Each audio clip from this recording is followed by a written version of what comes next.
A gente volta a falar sobre a condenação do ex-jogador brasileiro Daniel Alves na Espanha.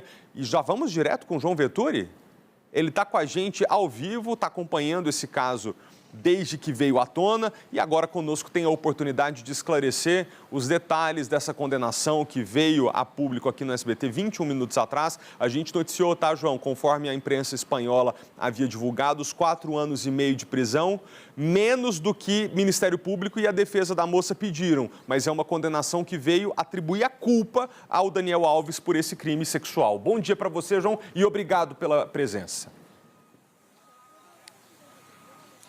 Tudo bem, Malta? Bom dia para você, bom dia para todo mundo que está com a gente aqui no Primeiro Impacto. Essa sentença foi divulgada agora há pouco aqui no Tribunal Superior de Justiça da Catalunha. Uma grande quantidade de jornalistas aqui do lado de fora para acompanhar esse caso também. Exatamente como você falou, condenação então de 4 anos e meio ao jogador Daniel Alves.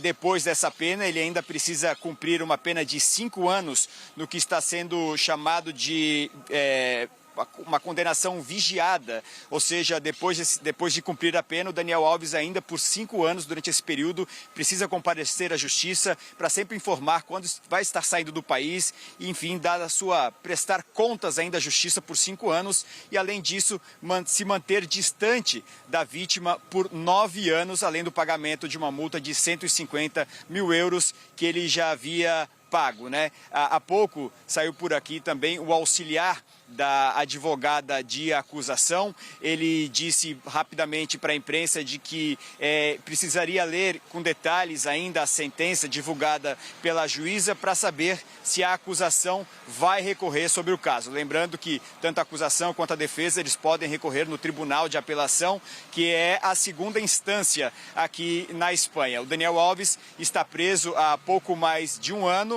na Brians 2, uma prisão que fica aqui na região da Catalunha, e ele deve cumprir então 4 anos e meio de prisão, segundo foi divulgado agora há pouco aqui pela Justiça espanhola. Também segundo o laudo que foi divulgado, segundo a sentença, perdão, que foi divulgado, a gente está acompanhando minuto a minuto aqui, junto também com a imprensa espanhola, Malta, então até te peço desculpas porque a gente vai atualizando. Neste caso, é bem diferente do que aconteceu há 15 dias atrás, quando a imprensa toda tinha acesso ao tribunal. Desta vez, não está proibido o acesso de jornalistas lá dentro, então a gente precisa ficar acompanhando aqui minuto a minuto com os colegas que estão, os colegas jornalistas espanhóis que estão envolvidos com esse caso desde o primeiro dia, acompanhando minuto a minuto. Então foi sentenciado de que não houve sexo consentido de Daniel Alves com a vítima, mas a questão da embriaguez que ele alegou na última versão também não foi levada em conta na sentença final divulgada pela juíza. Malta. Venturi, se você tiver essa informação, eu peço que em instantes você compartilhe com a gente. Aqui no Brasil, quando alguém é condenado a um crime, normalmente vem assim: a pessoa foi condenada a 4 anos e meio de prisão em regime inicial fechado, por exemplo. Isso quer dizer que, a depender do comportamento do preso ali na cadeia, ou das possibilidades da lei naquele país, com o tempo de cumprimento da pena, ele pode eventualmente ser beneficiado por um semiaberto ou aberto. Aqui no Brasil funciona assim. Eu não sei como é que funciona lá na Espanha e se essa condenação de 4 anos e meio significa todo este tempo atrás das grades. O que nós já sabemos é que desde abril de 2023 ele está preso. E já ficou claro para todos nós que esse período de abril, agora a gente está chegando ao finzinho de fevereiro, quase 1 ano, esse tempo seria deduzido da sentença que ele receberia no processo. Não é isso, João? É isso, na verdade ele está preso desde o dia 20 de janeiro de 2023, então já passou um pouquinho mais de 1 ano desde a prisão dele, 1 ano e 1 mês, né, praticamente, um pouquinho mais, 1 ano, 1 mês e 2 dias da prisão dele. Eu conversei agora há pouco com uma colega jornalista da TVE, emissora local aqui da Espanha, para entender também um pouco melhor sobre a lei espanhola, porque havia informação inicial de que o Daniel Alves deveria cumprir 2/3 da pena, né? Como ele já cumpriu pouco mais de 1 ano, esse período seria abatido da condenação final. E segundo o que me foi passado por essa jornalista, ele deve permanecer preso por 4 anos e meio.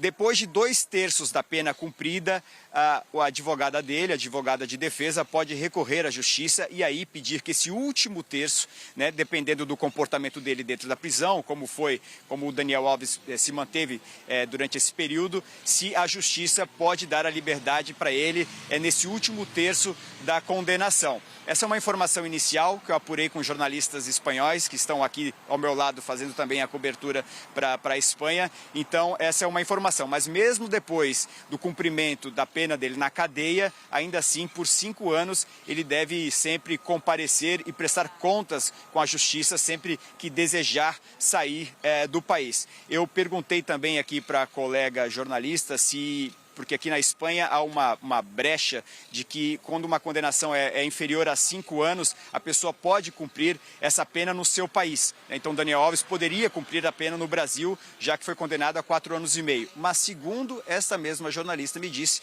como Daniel Alves também tem cidadania espanhola, ele é considerado cidadão espanhol e por isso ele deve permanecer na prisão e cumprindo a pena aqui mesmo na Espanha, Malta. Pois é, João, eu estava aqui vendo as minhas anotações, eu me confundi com relação a abril do ano passado, porque foi, na verdade, ele já estava preso desde janeiro, mas foi em abril que ele foi confrontado com aqueles exames que encontraram sêmen, né, nessa moça. E aí ele não teve mais como negar que a relação sexual existiu. E eu trouxe isso aqui para o nosso público desde o começo da edição de hoje, que talvez um dos maiores complicadores do Daniel nesse processo tenha sido a quantidade de versões que ele foi contando dessa história. E cada vez que a gente está diante de um tribunal e muda a versão dos fatos no momento em que a gente faz um juramento de dizer a verdade, né, em que a gente está ali disposto a se defender, ele não peca por mentir. Mentir quando você está sendo processado de um crime, para se defender, não é crime. Mas você começa a perder credibilidade diante daquele juiz, diante daquele tribunal que está buscando esclarecer a verdade dos fatos. A moça nunca mudou a versão dela sobre o crime. Já o Daniel primeiro disse, nunca vi essa senhora na vida.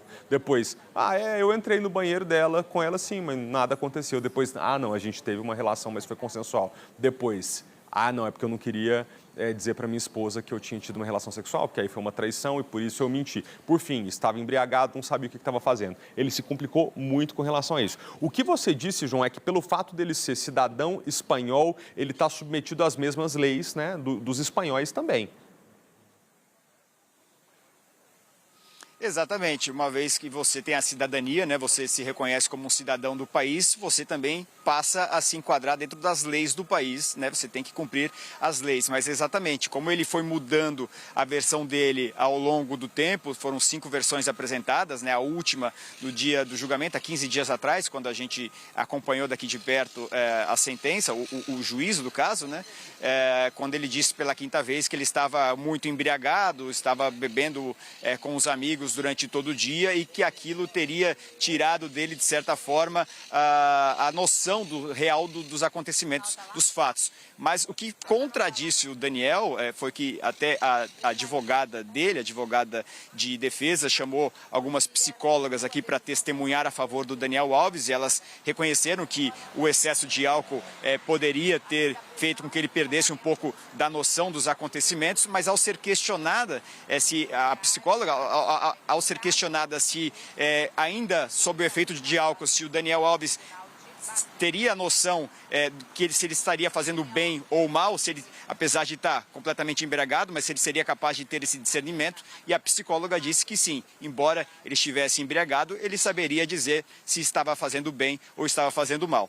Então, 4 anos e meio a condenação do Daniel Alves. Vamos lembrar que o Ministério Público pedia 9 anos de cadeia para o jogador brasileiro e a acusação pedia 12 anos de prisão para o Daniel Alves. Malta.